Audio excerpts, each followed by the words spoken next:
Mo ia ona Faifeau i le nganga o le li pa i o tapo inga. Sunga ya wam faltua fionga ti akono. No fo am ta fale. Na ia tātou mātua i tina no tama se ioa i tātou whanau. E o ngalo le tui mai o le mulipanga i le Ekalesia o au. Le laulau a fono a le Ekalesia. Sua i foi le sunga i le autu Tusi o le Ekalesia lau sunga tā mati malfaltua i a leilani. Sunga le te uloa o le Ekalesia lau fionga Agnes Erickson. Tātou tina manu malo. Whapea foi le paia o le Ekalesia o au. Tātou uso tāpua i whatasi i nā tunu e mamau. Whapea foi sa monei. So se Faitau langa. Faifeau i le paia maualunga o Samoa. O maia se tāpena i tātou mo le tāpua inga i le nei sapati. Walau atu se o tātou tūtūla i whatasi. Tau tino le tātou tau tinonga o le whātuatu. O whātuatua i le atua le tamā. O le ona le malosi mlawa. O le na whaia le langi male le langi. O whātuatua fōi a Yesu Kerisiano le na alo e tōtasi. O le na whanau mai le ngāna paia. Whanau mai a Maria taupo. Le na matia le kule Pontio Pilato. Sa Toeina. Sa Maria. Sa Toeina. No ifese. O Aso Sa mai ai na fia i lani. Lo nofo ia i le tūtau tau le tūtama. Le ona manusia. Nā te fia mai e ia whakasina le ona atua le oas. O whātuatua e nā paia. O whātuatua e le pasia ia fia e nuna.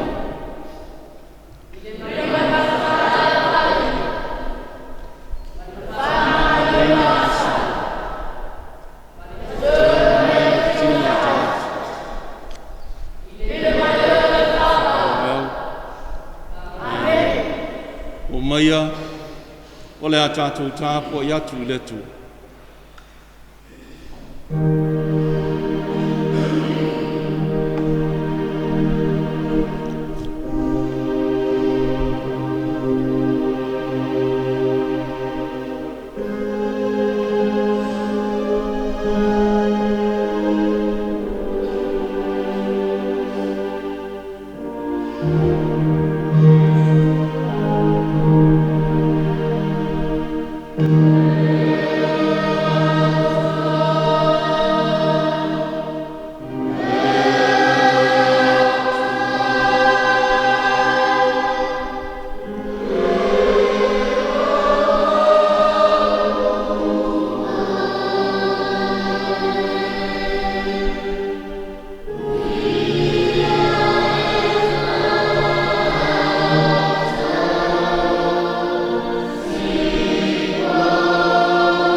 O te vivi atu i ate oe le na peli.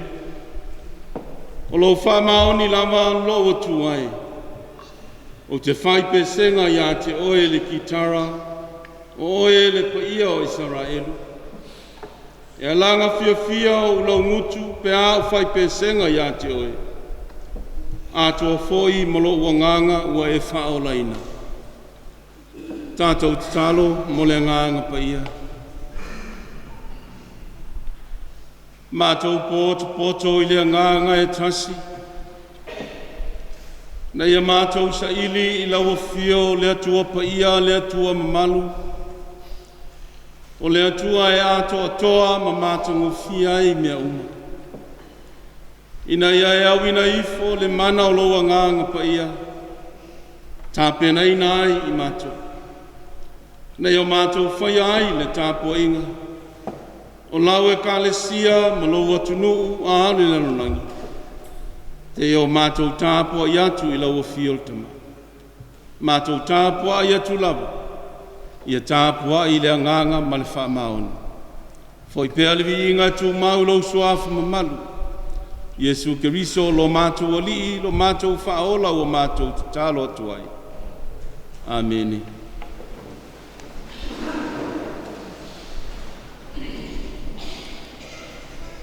O le a tātou tāpua i le atua i le. Pese tasi se lau whāsu malwha. Se lau whāsu malwha pese.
o le Faitauina o le tuspaia filfilia mai le whenga i tuai Isaia ta upe fast fulu whai upe luas fulu malfitu se ia whangata i le tolus fulu matas Isaia ta upe fast fulu whai upe luas fulu malfitu se ia whangata i le tolus fulu matas tātou te Faitau whenlaflafua i ai. Whaafonga maia o whionga pa ia alo tātou atua. Ia kopoe se ale mea e te whaia ne ai. Sa rā e lue se ale mea e te whapea ai. Ua lilo lo wala i le alii. Ua tuua fo i lo fasino manga e lo watu.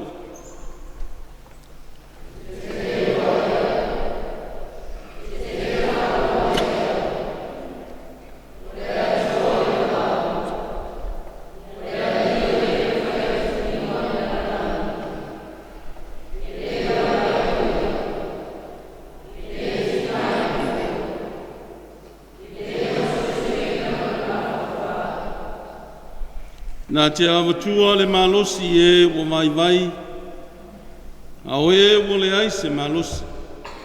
Nā te whātupu tele i ai le malosi.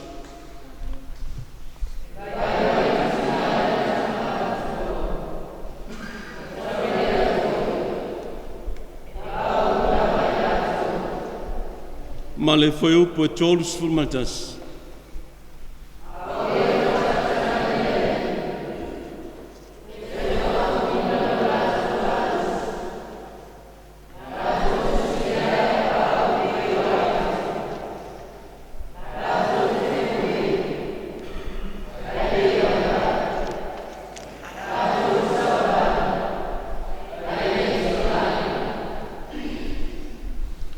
Mai il whengai fau, tu sio ngā luenga leo apostolo, ta aupu mua mua. O le whaiupu e sifurma le lua, se whangata i le lua sifurma le ono. Ngā luenga, ta aupu mua mua. Whaiupu e sifurma le lua, e whangata i le lua sifurma le ono. Tātou te toi Faitau, whelaflafua i ai. Na LATOU toi fo ia tu lea i Jerusalema nai le maunga e ngoa ia Olive.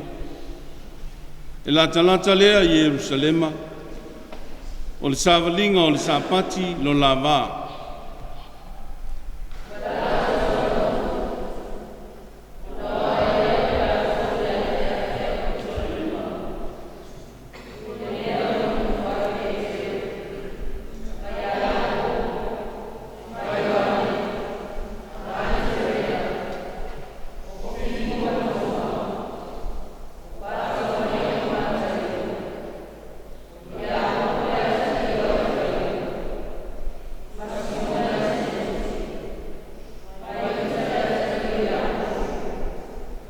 Ua fina finau pea i LATOU nei umalava, ma le loto ngatasi i le tatalo, ma le aioi, a toa ma fine, ma Maria le tinao i Yesu, a toa foi ma onauso.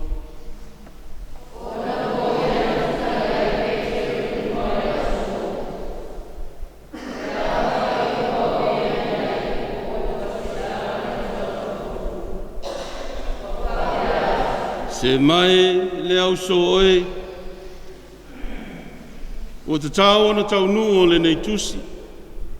Samoa i wheta lai mai e le nganga pa ia, i le whafonga o tā vita i a iuta.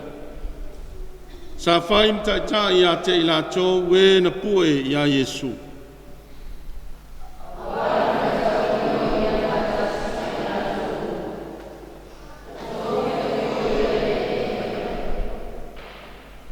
Na whātau foi e le nei tangata le whanua i le tutongi o la nāmi o le anga. Na tito foi o ia ua pāai lo na manawa, ua masaa i whafo lo na ngā au umalawa.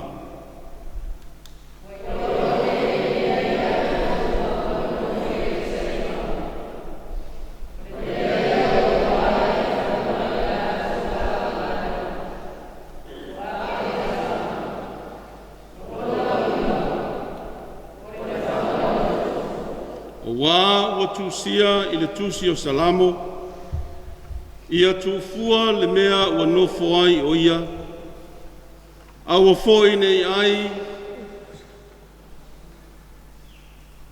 se mauai, a ua foi nei ai se mauai, i le mea lea ia fai lona faiva mo se tasi.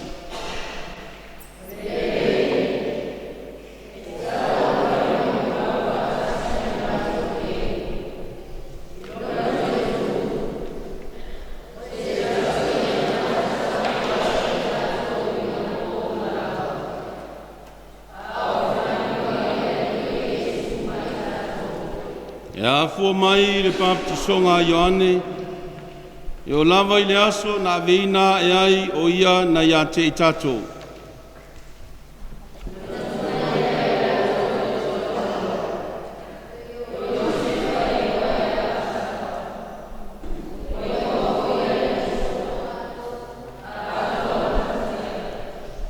Ua te talo fo i LATOU, u whapea atu, leli i e, o e ole si le fia loto tangata o malawa, i e whai loa mai po ai so la ua nei ua e whirwhilia.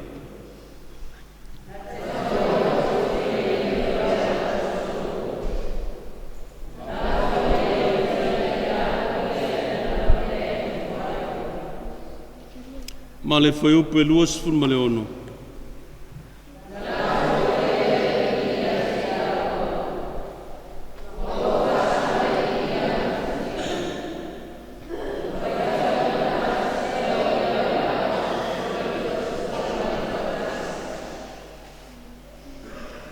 Manuia mai le tātou atua, Faitau whalongolongo ia nā whiong pa ia, whamalamlam mai fo ia lo nā nganga.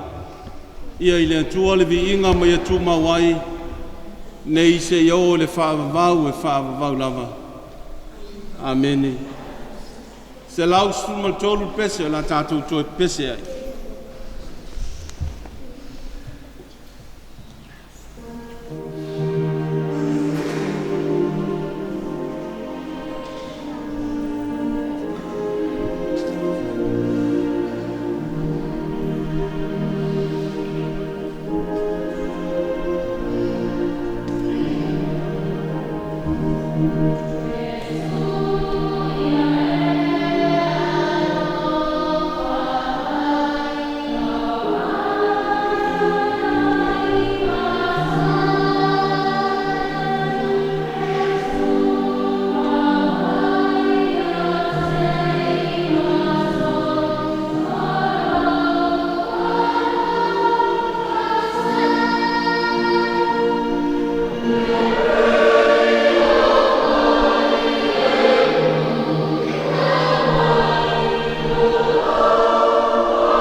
Lea tātou whalatalata I lumo lea tua e ala I tātou tatalo. Se o tātou wifo ma tatalo I lea tua.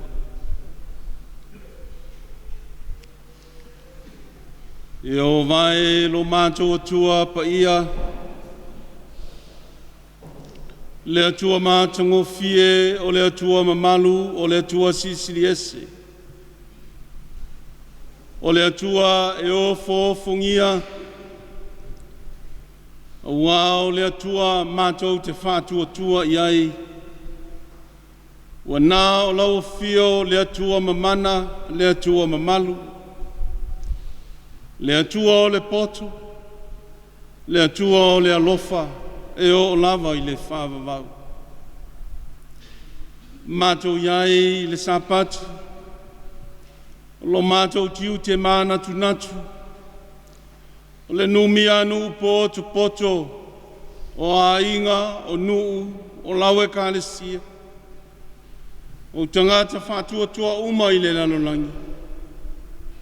Ina ia mātou tāpuai ma Faifeau I le vi inga I laufi. Whaftai mea silisilia te whaia. Soifua ma le ola o tangata. Whaftai a mātou manatu le tamā. Savalinga whaale tausanga ua mamae le telefoio masina.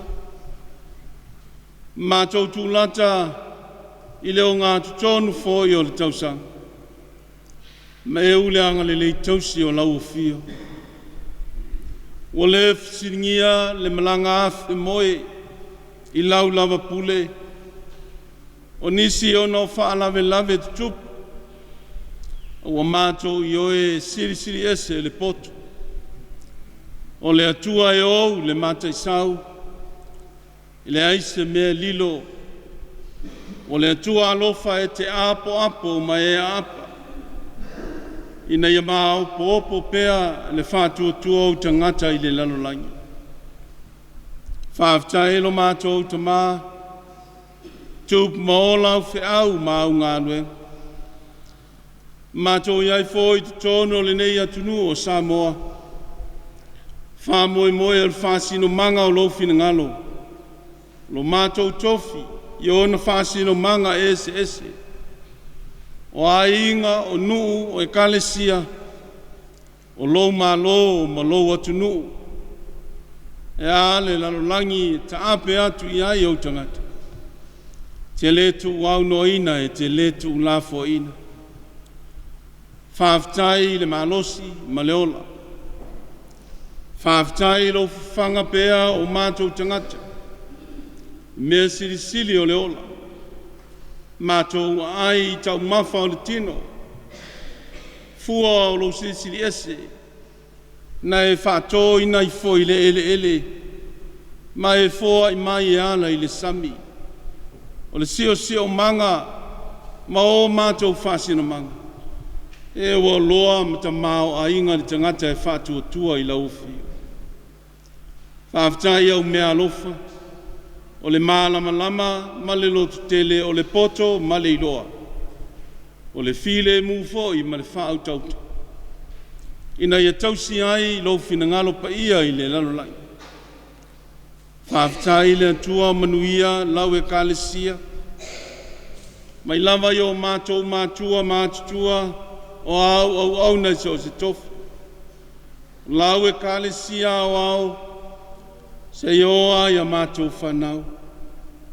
O le au Kerisiano fo I le lalolangi. O nā tunu, ma le nei tunu. O iaina I o mātou a inga mwhanau. O mātou Ekalesia ma o mātou uso. O e o mātou tāpua I le nganga tasi whāwhtai I lo walofa.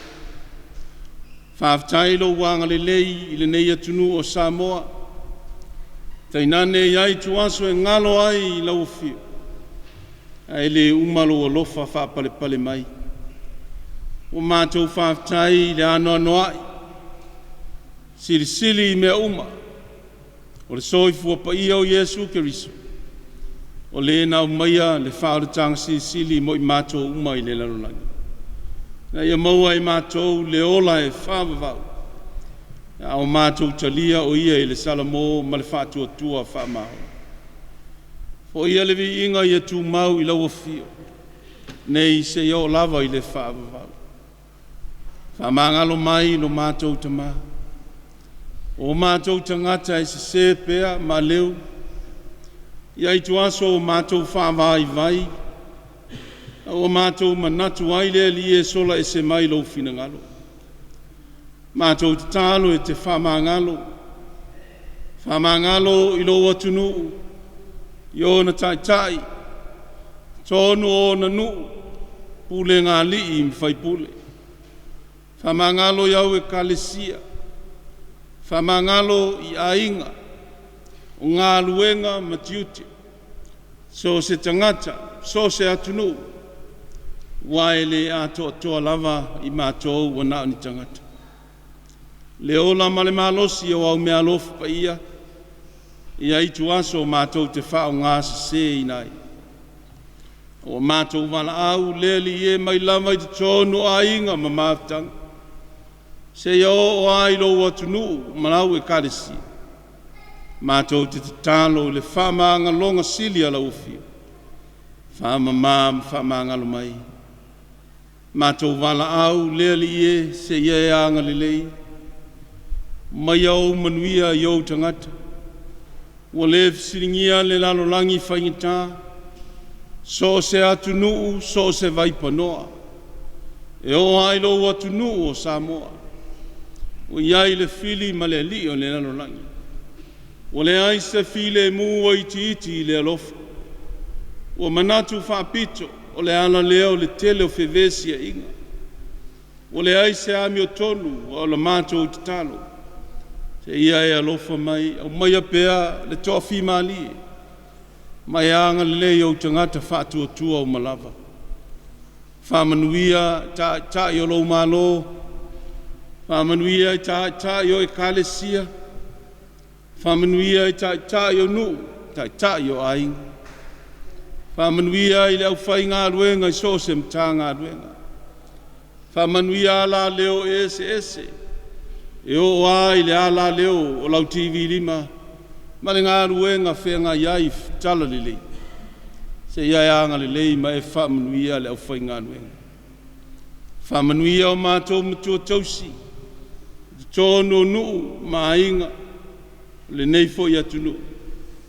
Whamanuia mātou whanau, ma o mātou a inga i nā tunu e mamao ma Samoa nei. Whaalo ina pea e lawa fio i te mao ainga. E le ngata i o loa tā ua o au taulanga tangata. Whapea fo i lea li ia LATOU ngā luenga. Ina ia tautua ai male alofa. E ola e whaia lo fina ngalo i Aso Uma. Mātou te tālo mo whanau o le nei atunu o Samoa. Whanau whengai mā o aonga. Whengai whanau e awina atu i nā tunu e whengai. Sa i linga manuia.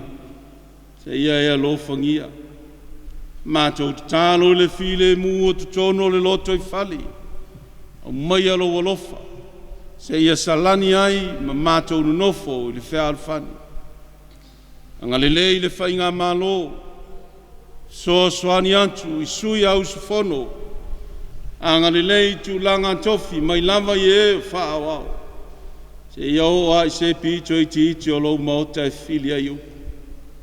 Whamanuia le maoto ngase. Ma le ngā ruenga suru whai atu. Mātou te tālo se ia e anga le lei. Te soani lau fio le mta ngā ruenga. Tausia le file mu. Tonu o le mta ngā ruenga leo. Mātou te tālo, mo i LATOU, mo i mai o le tino. Tonu a inga anga le lei oero mātou tama. Mātou te tālo, soani mai i le nei sapati. Mātou tal noa iau o fionga se i e whe talai mo i mātou. Whao ngāla o au na e whātau wā. Tā pena fōi la mātou whaalongo. Nei a mātou langona pēa lo whe talai mai lo mātou tama. O la mātou te tālo lea, moli ei tu e fia o Samoa ma le nei laulangi. ma ia vi ia pea la uafio I lau Galuega faaletalo lelei. O la mātou te talo lea, ma tele o mātou manao, ua ofoina umatu faatasi, ia e alofa ma etalia. Mātou valau atu e ala li soaf pele o Iesu Keriso lo mātou ali, lo mātou faola. Amen.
Tātou talo mo foai, whaafitai te lele atua, wae o mau mea umalawa.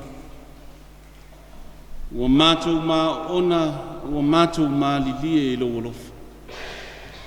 E ala nasi fo I lo tamao ainga wa e Toeina ifu. Ua mātou le whaangalo ai oe lo mātou tamao mesis. Ua mātou toi whai ai le taulanga o Toeina atu. E ui ai so mātou whaatau waa malele tusi. Ua mātou avatu lava lele ie mō mātou loto e atoto. Ma mātou te tālo se ia e alofa, ta lia maia, ia e whāpa ia ina, ma ia e whaamanu ia ina. Whao ngā ina mo le atina ina o lau Galuega pa ia I le lalolai. Ia vi ia pea o ele atua lo mātou tama. Whaamanu ia I foi lunga o lau Ekalesia, o no Iesu Keriso o mātou te talo atua. Amen.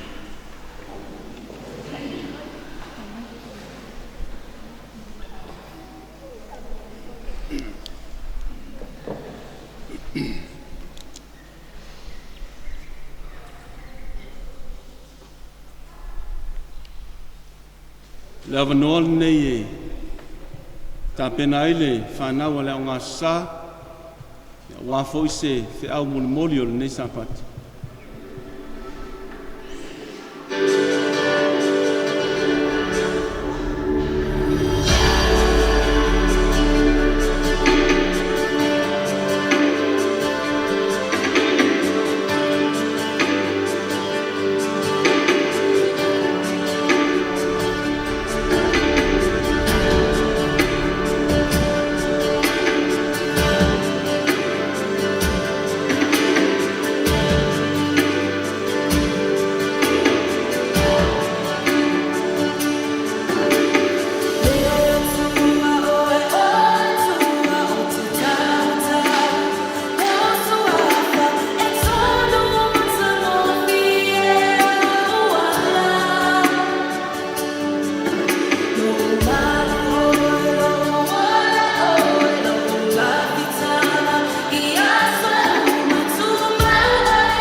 Whaftai mo le tāpenanga al whanau.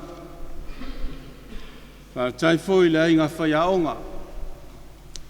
Sa foi ma le tāpenanga le tātou whanau. Lo sunga ia wao, whapea foi whaltua. Tauna ia whai mavi inga o le atua ia tupu maola, tama ma le teine.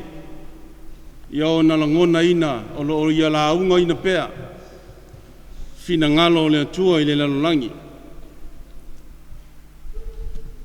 Ia maalie ia te oe upu o lo ngutu, ma mawhau whaungo o lo lotu. Lea li ie o lo papa. Ma le na te tongi o la ina au. Le launga le swafa ma malu o le atua le tama, le alo, ma le nganga pa ia. Amene. Maua mtua le launga, mai le tusi tātou Faitauina i le whenga i fau. Ngā luenga le awa apostolo, tā upu mo mua, u filifilia le whai upa se fulmal wha. Whai lea ma matua le launga. U te Faitauina. Ua fina finau pea i LATOU nei u malawa male lotu ngatasi le talo. Male ai oi. A toa mawhine. Ma Maria le tinao Yesu. A toa foi mo nauso. O le Manatu Autu, o le whasina manga, o le Tusi Faitau Aso o le Ekalesia, Kerisiano so faatasi, i Samoa mole nei aso. O lo whapea mai, na LATOU POTOPOTO FAATASI UMA. LATOU POTOPOTO FAATASI UMA. All were together. Le asa tā ua, pe a whai e vaia se whapau tu putonga, o mea sa le masani ai. Sa le masani o na tupu i ainga. Sa le masani o na tupu i le Ekalesia. Tupu i nuu mawhianga. Fesilia ia e tau ame pea, o le ase wha moi moi. I oe ese a wha moi moenga. Ma le anganga e alai o na numia nu poto poto. Whai mai nisi sei filia ta nganga. Ai whai mai nisi sei toe la langa. Whai mai nisi, tā upua wha le loto I whali. O le tusi o ngā luenga, ma le ulua im tā upu, tātou Faitauina.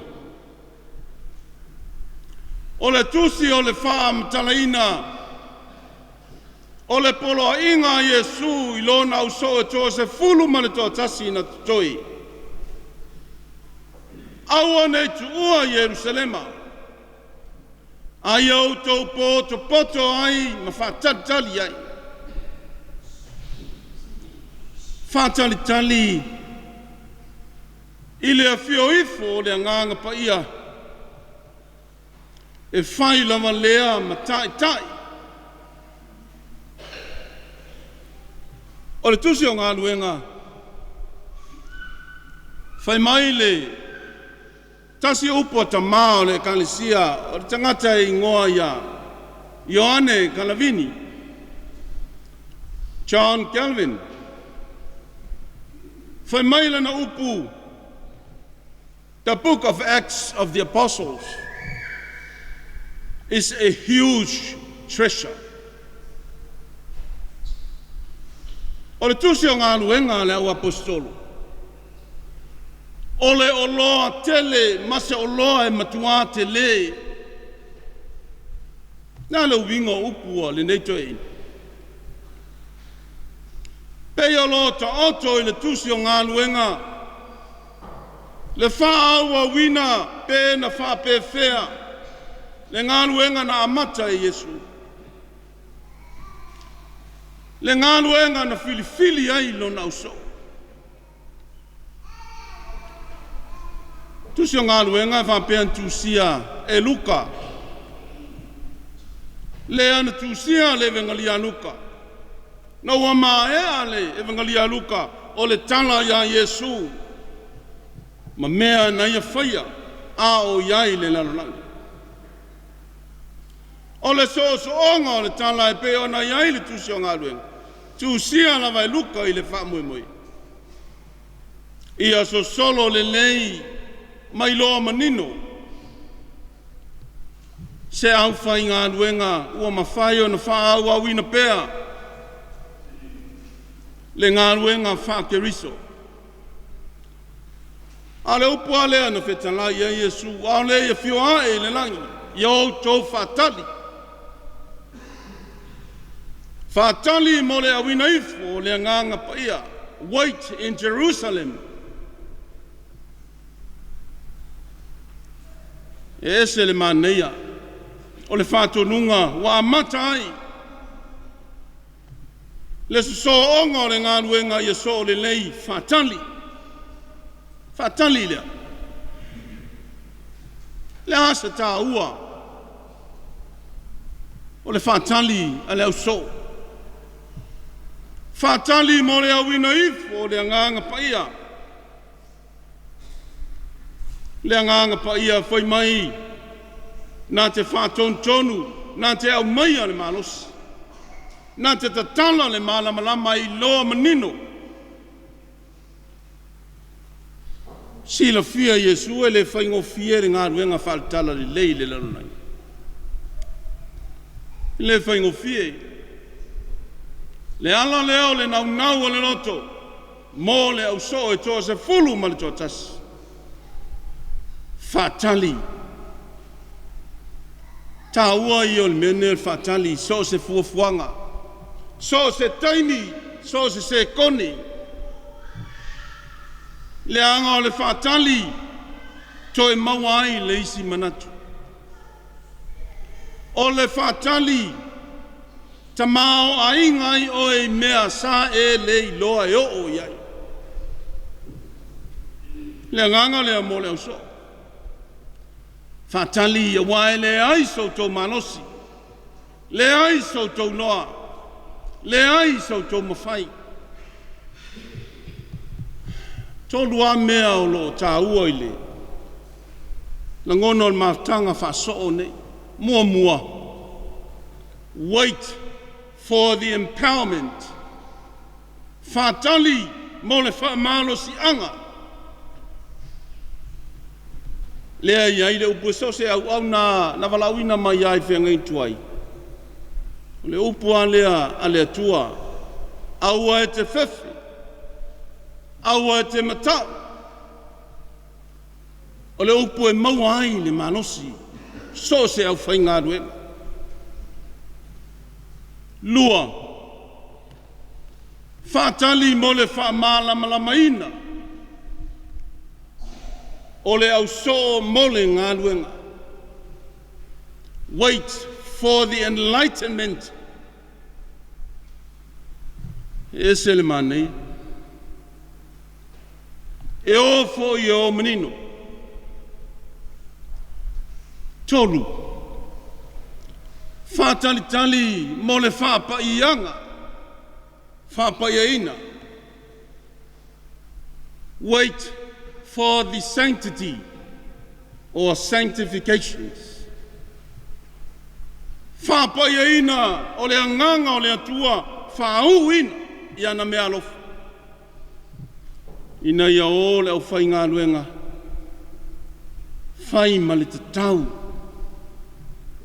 Le ngā luenga le atua. Whai mai a o le i. O ifo le anganga pa ia. Ngā luenga i LATOU to sfumaltasi mai LATOU no potopoto. Se i wha atoa le se furu ma le lua. Le ale tā ua o le sefuru ma le lua. Wala ia na wha moe moe na fili e Yesu to Sala'ilua. Whātanga tae le atua le ainga o Iakopo to Sala'ilua le whanau. Tua ainga o Israelu. Sala'ilua o lono winga o le anganga whaainga. Ua iai le whapaianga le atua ua paia. Ua fusia whatasi. Mai le tala le sia ua le leila numera. Le leifo ilanu taupsisi. 3 times 4 equals 12. Tolu whatele wha Sala'ilua. Tolu tamale alo malengang paia. Wha o tuli manu o le lalolangi, o le wha moe moe. Ta oto aile ngā luenga e o. Poto whatatali. I le malosi mai le atua. Wa umana filifili matatia. Matatia o le tangata e le fou I te tonu o le maftanga lea. Tai mai o le tangata na muli ngā luenga, a mata ngā luenga Yesu o muli mawai. Wawai whaingatā na o ia Yesu. Ma liu matoe tū na waai ai o na mata. O le fio ai o Yesu I le langi, e tu ua leo so o mai lato. Mori mau I ai tangata leo matatia. Ta mai o le alale na laina filifilia. Tasi lea vaenga tā ua o le whātalitali. Whātalitali I le fia wha ato Toeina. E le ngata o le au so. A o mea alofa le atua e fia tui na ifu. E ato toa ai se au whainga luenga. Ma nei ai o le anganga o le au so. I le au evangelia, sa pei e malu e lue le au so na filifilia Yesu. Iei taimi e pei e le tonu ai. O vol taimi na whailoa ia Yesu mati ngā. Sa malu e lue whaamai whaso. Lato whewhewhe. Whaafiti. Aole, amtanga e o tusi o ngā luenga e luka. Wa mata I le mautinoa, ua tali tonu le au so.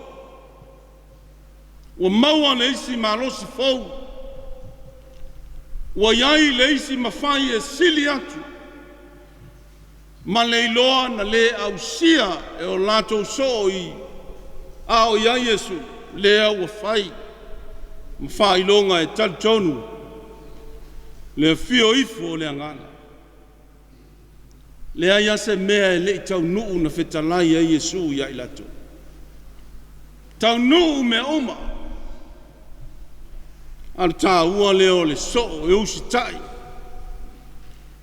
Wha longo I le li. Wha tali se ia tau nuu upu le li. Iol tā ua lea. Ese le ma nei o le tala le nei. I le maafitanga. Ina ua maalama lama tangata. Me ua maua le isi malusi. Ina ua maea o na whatali. Ao teu I o lato loto. Fetan lai o Yesu mo I lato. Whaingatā I o ngā luenga pe a tātou Faitau, talapipi.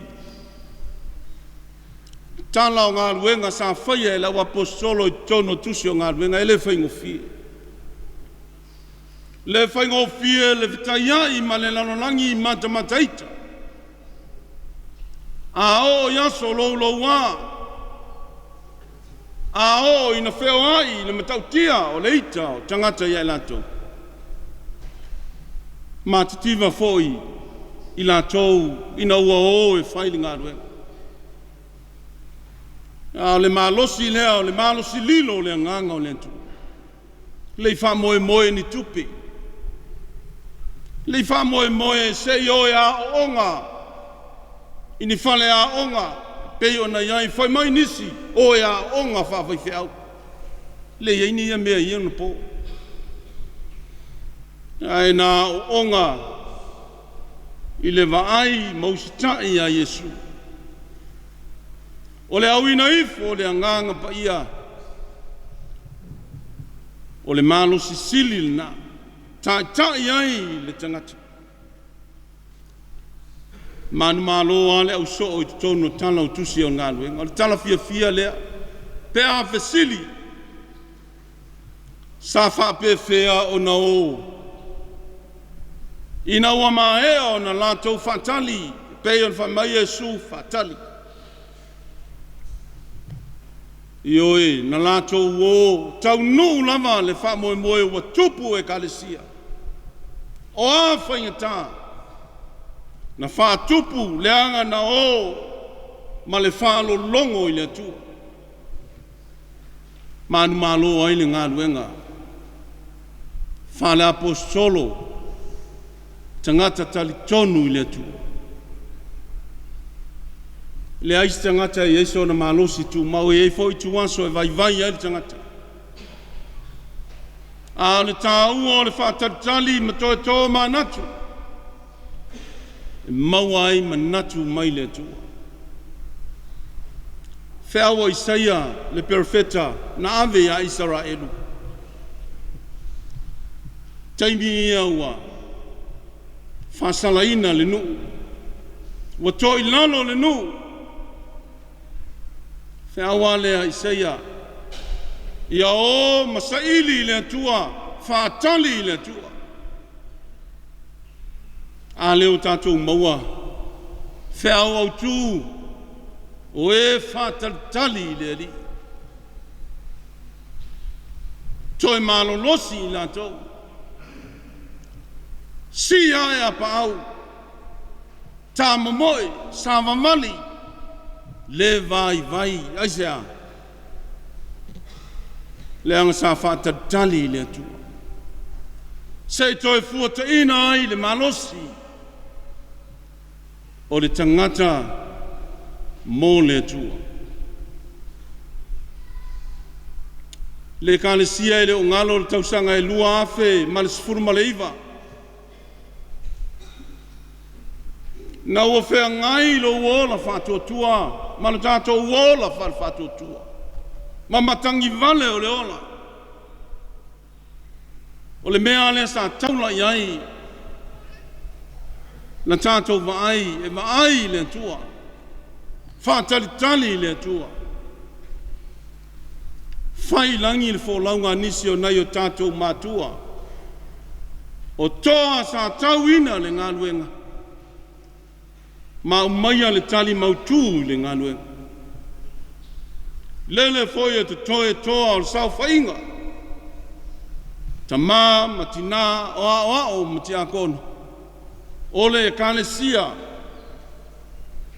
Sa tātou whātalitali whātasi. Whailau tala i le tātou Ekalesia. Tausi le file mu. Tō mā ua e o. Tā puai ma te talo le Ekalesia. I le ngalo fo. Le ngalo ia i maua, le nuu, pele i le loto, male Ekalesia. Tuli vai o le Ekalesia ma le nuu. Mea e le whaingofie i le vaai. Whai mai nisi o tamā o le la foi tu o le vai. Le Ekalesia sa tātou tāpua iai. Talosaga manetu. E o unua whaalongo i le Ekalesia. Whaalongo i tangata. O le leo tangata o laurua Ekalesia. O le fina ngalo nā malfeta lai mai o le atua. Tua liu sua maia mea uma o Manatu, le tausia ma le Manatu. A whai e fia tausi le file mu ina ua mao ese. Faitau nu. Ekalesia e le whaingofie o mai lama i le soe le mama. A le loto whawhetai lea. Le anga sa iai toa na umaia le tua whatatali fatasi. Foi taimida, foi maita mao le Ekalesia. Foi mai no tau soifua, tatou wo ese. Tatou wo i lea. Tatou wo i lea Ekalesia. Le al talan fai atu le Ekalesia. Pele. Tatou whatatali. Tatou ana popongi. Tatou vesili le li. Alea. Lua tau sanga mamasina e lua. Whatalitali le Ekalesia ana popongi matatalo. Ale u fai mai fasino manga i le tua. Ia ua umai i le tua le uso. Sa ino sia foi. Tua inga e le tala whea ngai. O mea whaari tangata mama whauwhaunga. Whātai tai. E le moi ma le atotoa. Sa waina le nao le au Kerisiano. Tātou o tangata poto whātasi whātalitali. Tātou te talo male ana bongi. Le ale tala le Ekalesia ma le tātou nuu. Talosaga maneta male Ekalesia. E whātali le nuu. Whea lava le mea e anga i le tau mua o le tātou Ekalesia. O pongi le nuu talo whae. Wa onge mea le atua te tonu le lalolangi. Le malosi le nā o le whaasino manga o le anganga mai le atua. Whaafitai lo tau soifua whaatatali whaatasi malo maola a Faifeau sei whaalongo i lo tau siufofonga. Ma le amana ia o leo tata mai o naita maa sa longo mai wha malosi mai. Whaafitai le tō wha ma le whautautanga i le nu. Se i te tala lava se ai a wale alofa i le atua malana ngarue. Ese le maneia. Ekalesia peleo lo tātou whaiva lea. Tātou te le sa ele fua ina o tātou whaatali ma le mauti noa o le atua. Tātou te ana popongi ma te talo. Tu watu o tātou loto ma le masaru. Au mai le atua le malosi lilo. Le ale ita le lalolangi ai tātou. Tātou te whaamangalo. Tātou te o pea o na o leusitai. Tātou poto faatasi. O le whaasino manga mai le atua. Le ainga lea. Hapea foi se wheau mo Samoa ma le lalolangi. O a maftanga ainga. O a whapewhea mai maftanga inu. E leo mapu ale fili ma le li o le lalolangi e whaleanga. Se mea e le lei. Ale tātou lea tiute. Ia mao po ainga. Mao po le nu. Ia mapo fo i le tana le leia le atua i o tātou waso. Tau ina ianga le mai le li in whamanuia. Maua le lotu tele. Whatupo e le li i me silisili. Wala na Galuega malana Ekalesia. Ia mawhai o na maua se whaatalitaliga a e o so whaatasi. O ni Kerisiano fausia ai le Ekalesia letu. Yesu Keriso, na o lava I pua ngā, o lona soifua, tā pena le tala le lei. Maliu, ma toi tū manu. O le whiau lea moso o stangata Kerisiano whaamaona. Whiangai ma pua ngā, ai aua nei ngalo. E le whaamotuina, le ala Sa'ilia ona o pua ngā. O Manatu Autu o pua ngā. O lo iai le manu Sauniga le li'i mo tatou. O ina ia manuia le Ekalesia. Manuia fo I Samoa le atu no pele. Amen. Se lau ono suma 5 pese. Se lau ono suma 5 pese. Na tatou pese.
o le atatou fai wile talo. Io ele ali atua lo mātou tama. Mātou te whātalitali pēa. Ina ia e whātumu I mātou I lau whē talai mai e le mai. Mātou te mawhaia ai o na whaia lau whiau malau ngā ruenga. Ina ia vi ia i pēa lo suafa e whāwawau.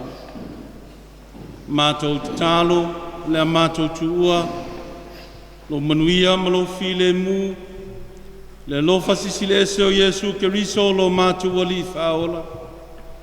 Mafuta mai fōi lo wanganga i lungo lau Ekalesia, o lo atunu ma leo whātua tua umai le lanonangi mai atu mawai. Nei se iau o le whāwawau e whāwawau lau. Amen.